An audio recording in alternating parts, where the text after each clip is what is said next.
Bismillahirrahmanirrahim. Assalamualaikum warahmatullahi wabarakatuh.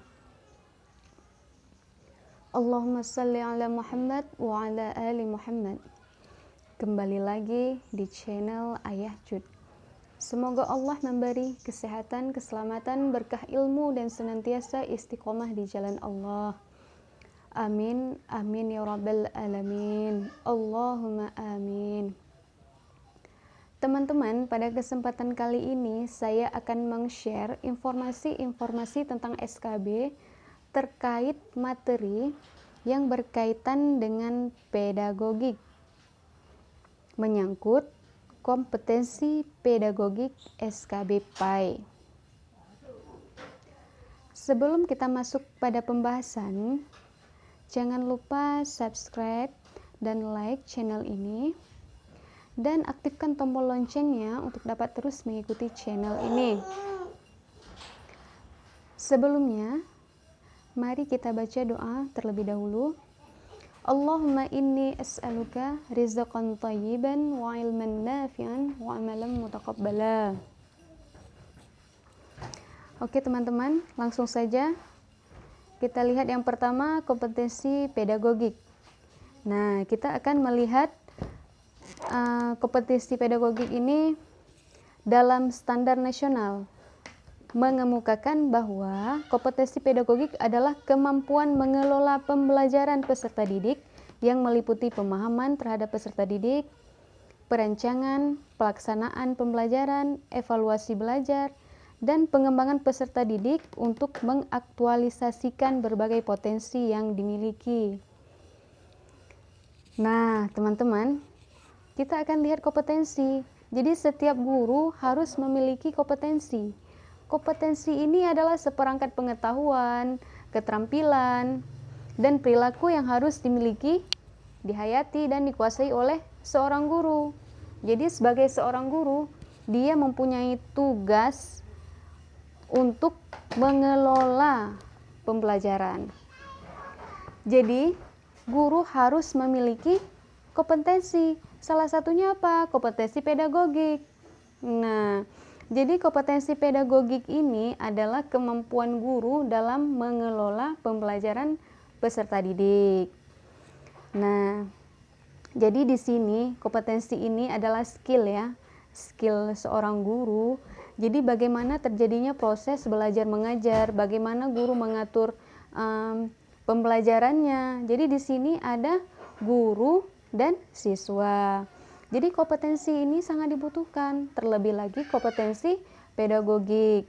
Jadi di sini di kompetensi pedagogik ini guru bisa melaksanakan metode pembelajaran, penguasaan materi, memberi pertanyaan, menjawab pertanyaan, mengelola kelas, dan evaluasi. Makanya di sini kompetensi pedagogik ini adalah kemampuan seorang guru dalam mengelola kelas. Jadi di sini dibutuhkannya keterampilan seorang guru. Jadi guru harus memiliki keterampilan yang bagus, pengetahuan yang luas. Jadi semuanya harus dimiliki guru untuk melaksanakan tugasnya sebagai seorang guru. Jadi harus memiliki kompetensi pedagogik. Kemudian kita akan melihat komponen-komponen kompetensi pedagogik. Nah, jadi kompetensi pedagogik memiliki komponen. Nah, kita akan melihat apa saja. Yang pertama, pemahaman terhadap peserta didik. Nah, salah satu kompetensi pedagogik yang harus dimiliki oleh seorang guru ini adalah pemahaman terhadap peserta didik. Nah, jadi pemahaman terhadap peserta didik ini adalah salah satu kompetensi yang harus dimiliki oleh seorang guru. Apa saja yang harus dikuasai oleh seorang guru? Apa saja yang harus dipahami oleh seorang guru terhadap peserta didik? Ini ada 4 ya. Ada empat hal. Kita akan lihat. Yang pertama akan kita lihat tingkat kecerdasan. Nah, tingkat kecerdasan ini akan kita lihat tingkat kecerdasan murid, siswa, atau peserta didik itu berbeda. Jadi ada peserta didik yang dia itu lebih condong kepada pelajaran pendidikan agama Islam, namun tidak sama dengan pelajaran matematika. Berbeda. Jadi lebih dominan kepada pendidikan agama Islam. Nah, ada juga anak yang tingkat kecerdasannya itu lebih condong kepada beberapa mata pelajaran, misalnya mata pelajaran matematika, pendidikan agama Islam. Nah, namun dia kurang pada pelajaran bahasa Inggris. Nah, jadi tingkat kecerdasan anak siswa ini berbeda. Nah, jelas ya, kita harus paham tentang hal ini. Kemudian kreativitas. Nah, jadi bagaimana harus terciptanya kreativitas? Itu adalah berperan siapa? Guru. Apa perannya? Menciptakan kondisi yang baik sehingga mengembangkan kreativitas. Kreativitas siapa? Siswa. Nah, jadi peserta didik bisa kita ciptakan kreativitasnya melalui kelompok-kelompok kecil, penugasan, dan banyak cara yang lain. Kemudian kita akan melihat tentang kondisi fisik. Nah, ini ada kondisi fisik, kita harus paham juga ya terhadap peserta didik. Ada kondisi fisik yang misalnya kurang pendengaran, penglihatannya kurang, kemudian cacat fisiknya gitu. Kita sebagai seorang guru harus telaten, harus sabar dalam menghadapi kondisi fisik si siswa ini. Misalnya, ini misalnya penglihatannya kurang. Jadi seorang guru harus mau datang ke mejanya itu, harus mau menjelaskan langsung sampai detail, sampai si peserta didik ini paham. Nah, jadi tingkat pengetahuan sama. Tingkat pengetahuannya itu sama, tidak berbeda dengan peserta didik lain. Kemudian perkembangan kognitif. Jadi perkembangan kognitif ini, kita lihat kognitif itu adalah pengetahuan, pemahaman. Jadi kita harus melihat bagaimana perkembangan kognitif dari anak-anak, bagaimana perkembangan kognitif dari peserta didik. Jadi kognitif ini sangat diperlukan. Jadi kita harus telaten ya, harus melihat apakah dalam suatu materi pelajaran ada perkembangan pemahaman terhadap peserta didik atau tidak.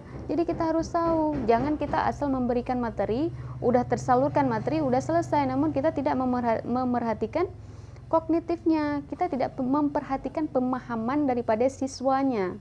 Jadi kita nggak mau tahu, itu salah besar. Karena dalam kompetensi pedagogik itu tugas guru adalah menciptakan agar siswa ini pemahamannya ini dapat. Nah, kemudian kita akan melihat pengembangan kurikulum atau silabus. Nah, silabus ini kan kata-kata yang tidak asing ya bagi kita sebagai seorang guru. Biasa kita kerjakan silabus, RPP, Prota, Prosem, ini semua ada. Nah, namun kita harus paham ini apa. Nah, jadi guru melaksanakan kurikulum, menjabarkannya, serta melaksanakannya melalui suatu proses pengajaran.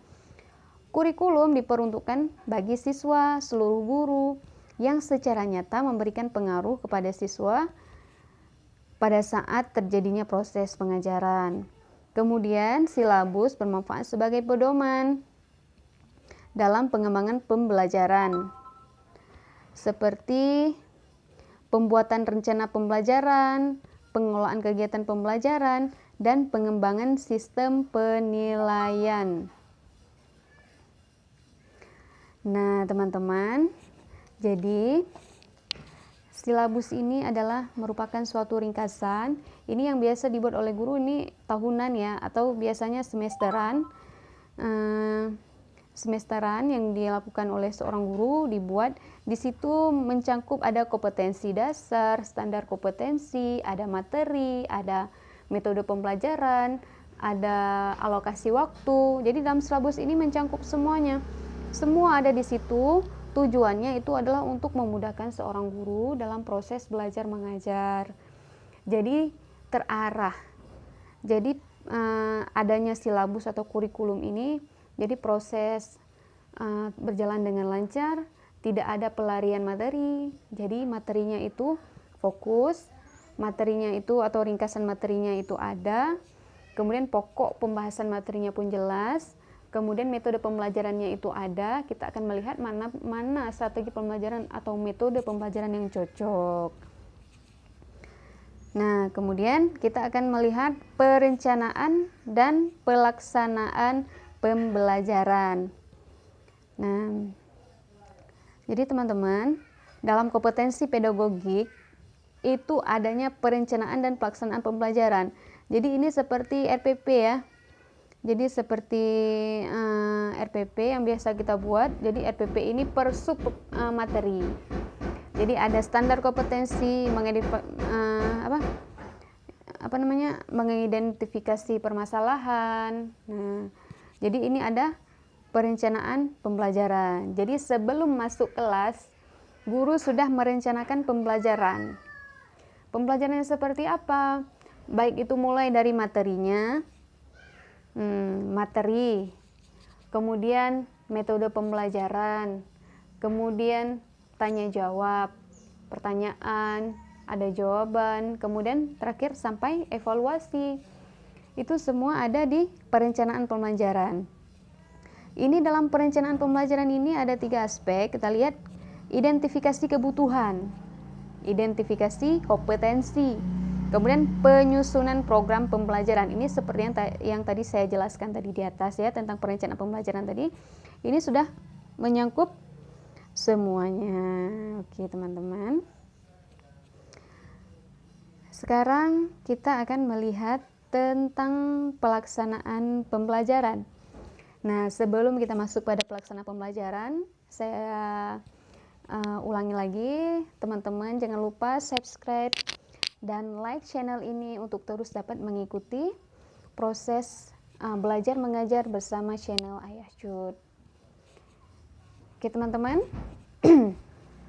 pelaksanaan pembelajaran ini merupakan jadi melaksanakan, mengelola program belajar mengajar merupakan tahap pelaksanaan program yang telah dibuat. Dalam pelaksanaan proses belajar mengajar, kemampuan yang dituntut adalah keaktifan guru. Nah, jadi di sini dibutuhkan keaktifan guru dalam menciptakan dan menumbuhkan kegiatan siswa sesuai dengan rencana yang telah disusun dalam perencanaan. Jadi ini kan pelaksanaan ini kan masuk ke dalam kelas. Jadi proses belajar mengajarnya ini kan guru lebih aktif. Dengan aktifnya guru itu mengelola pembelajaran, dapat menciptakan pembelajaran yang bagus, dapat menciptakan pembelajaran yang menyenangkan, kemudian dapat menumbuhkan kegiatan siswa belajar aktif. Jadi siswa dapat belajar sesuai dengan rencana yang telah disusun di perencanaan. Jadi nggak lari, jadi guru nggak pasif. Nah, jadi kalau dulu model pembelajaran dulu, model anak-anak, tolong catat halaman ini sampai halaman ini. Nah, dulu. Namun sekarang tidak demikian. Sekarang sudah berbeda, sudah modern. Perkembangan kognitif sudah berbeda. Jadi pembelajarannya itu butuh strategi yang berbeda untuk meningkatkan atau menggairahkan peserta didik untuk belajar. Kemudian, dalam kegiatan proses belajar mengajar terdapat 2 hal yang dapat menentukan keberhasilan. Nah, jadi dalam proses belajar mengajar ini ada 2 hal yang dapat menentukan keberhasilan proses belajar mengajar. Nah, apa saja? Kita lihat. Pengaturan proses belajar mengajar. Kemudian pengajaran itu sendiri, dan keduanya mempunyai saling ketergantungan satu sama lain. Nah, jelas ya. Jadi untuk melihat berhasil tidaknya suatu pembelajaran itu kita lihat bagaimana pengaturan proses belajarnya. Pengaturan yang udah kita buat berjalan tidak? Pengaturan yang udah kita buat berlangsung dengan bagus atau tidak? Pengaturan yang kita buat itu sesuai dengan perencanaan atau tidak? Kemudian pengajaran atau pembelajaran itu mempunyai saling ketergantungan satu sama lain atau tidak. Jadi yang dalam perencanaan yang kita buat tadi itu ada saling ketergantungan. Oke teman-teman. Jadi setelah proses mengajar terjadi di lapangan, itu terjadi di ruang kelas. Jadi setelah kita menerapkan perencanaan pembelajaran atau sesuai dengan silabus atau RPP, sesuai dengan standar kompetensi dasar, sesuai dengan metode pembelajaran yang sudah kita terapkan, itu jelas sesuai dengan materi ya. Jangan nanti kita ambil metode atau strategi pembelajaran berbeda dengan materi, maksudnya tidak nyatu dengan materi. Jadi kita memilih strategi pembelajarannya itu nyatu dengan materi pembelajaran. Jadi yang terakhir itu ada evaluasi belajar. Ini ada evaluasi belajar. Jadi ini adalah ending terakhir dari proses belajar mengajar. Jadi proses evaluasi ini adalah untuk menentukan, melihat bagaimana hasil belajar daripada siswa. Nah, jadi setelah kita pertama tadi kita mengetahui membuat perencanaan, kemudian mengelola kelas, kemudian endingnya evaluasi. Jadi di evaluasi ini kita akan melihat apakah ada perkembangan dari anak-anak atau tidak. Nah, kita lihat ya. Evaluasi hasil belajar dilakukan untuk mengetahui perubahan perilaku dan pembentukan kompetensi peserta didik yang dapat dilakukan dengan penilaian kelas, tes kemampuan dasar, penilaian akhir satuan pendidikan, dan sertifikasi. Jadi, evaluasi hasil belajar ini sangat menentukan ya, apakah kita berhasil dalam proses mengelola kelas atau tidak. Nah, jadi teman-teman, kita sebagai seorang guru itu kompetensi pedagogik sangat dibutuhkan. Kenapa? Karena untuk menciptakan suasana kelas yang menyenangkan, untuk meningkatkan pengetahuan, pemahaman, dan yang lebih utama lagi pengetahuan kita sebagai seorang guru atau cakrawala kita sebagai seorang guru itu lebih banyak. Jadi dengan adanya demikian kita mudah dalam proses belajar mengajar. Jadi dalam kompetensi pedagogik, dalam ilmu pedagogik itu banyak menyangkut tentang hal bagaimana memecahkan permasalahan dalam kelas. Itu banyak. Contoh seperti kasus-kasus anak tidak mau belajar, sikap guru seperti apa. Itu masuk ke dalam pedagogik. Jangan salah-salah teman-teman. Oke, kita balik lagi ya ke evaluasi hasil belajar. Jadi di sini ada tes ya. Kita lakukan tes, yaitu tes bisa aja tes di kelas, tes kemampuan dasar, penilaian akhir. Nah, tapi kalau saya pada saat pembelajaran, di ending pembelajaran 15 menit waktu terakhir dalam proses pembelajaran, saya adakan tes. Baik itu 2 soal, 3 soal. Nah, jadi itu berupa pertanyaan. Saya menanyakan pertanyaan kepada anak-anak menjawab. Itu bisa saja dalam berupa tulisan ataupun tanya jawab langsung dijawab, seperti itu. Jadi jelas nampaknya. Jadi pada saat itu juga saya mengetahui, oh seperti ini kemampuan anak-anaknya peserta didik.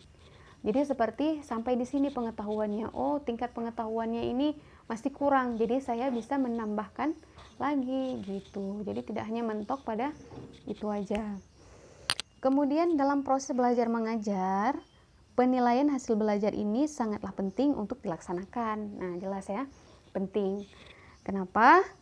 Karena dengan penilaian hasil belajar, seorang guru bisa mengetahui tercapai tidaknya tujuan pembelajaran dan keefektifan pembelajaran yang dilakukan oleh guru tersebut. Jadi di sini itu penilaiannya itu dibutuhkan ya. Jadi pengen lihat tercapai nggak standar kompetensinya yang ditujukannya, tujuannya itu tercapai nggak gitu. Jadi itu itu yang dibutuhkan oleh seorang guru. Nah, ini adalah yang terakhir ya, evaluasi. Jadi udah evaluasi, udah selesai. Nah, teman-teman. Jadi teman-teman jangan meremehkan ya materi tentang pedagogik. Jadi harus paham. Jadi tentang pedagogik ini jika kita paham mudah ya, itu menyangkut tentang bagaimana cara kita seorang guru dalam menanggapi permasalahan yang terjadi di kelas, mengelola kelas. Itu semuanya dalam lingkungan kelas. Nah, teman-teman, kita akan melihat tentang kompetensi pedagogik guru sebagai salah satu penunjang keberhasilan belajar peserta didik. Nah, salah satu kompetensi yang harus dimiliki seorang guru adalah kompetensi pedagogik. Selalu dikatakan kompetensi pedagogik harus dimiliki oleh seorang guru. Apa yang harus dimiliki seorang guru? Kompetensi pedagogik, diulang lagi. Yang berkaitan dengan pengelolaan pembelajaran, biar pembelajarannya ini efektif. Kemudian dituntut lagi gurunya supaya memiliki kompetensi pedagogik dalam mengelola pembelajaran.